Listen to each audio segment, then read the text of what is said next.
You appeared recently here in New York at the Clinton Global Initiative, and you had a message, and it was a message of encouragement that if we can stay the course, that we can end HIV infections by 2030.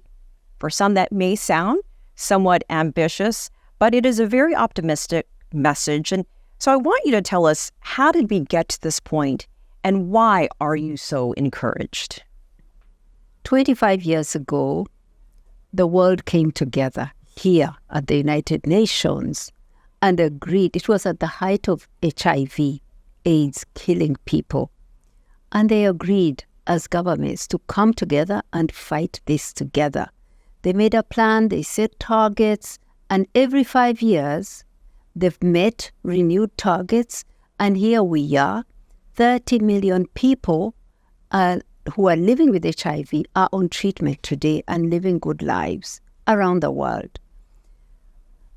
And that's the result of global solidarity. Rich countries put money down. Rich countries put money into companies to innovate and find the treatment.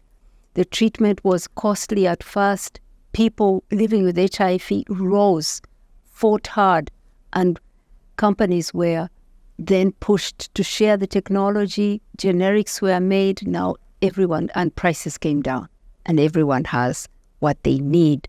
We still have a way to go, though. 9 million people are still not on treatment. We're still pushing to get there.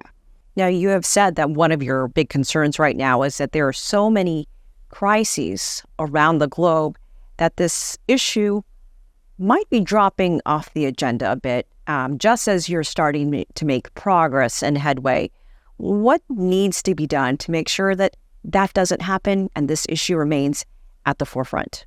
So we at UNAIDS are making this argument, and that's why we are here at this meeting of the General Assembly Summit of Heads of State. We are saying that fighting or working to end HIV/AIDS is preparedness for future pandemics. That the investment you make to fight HIV/AIDS today, all the things you do to stop infections, to stop deaths, the systems you build, the people you empower with capacities, all of that is what you will use to prevent a future pandemic or to respond if you're hit by it.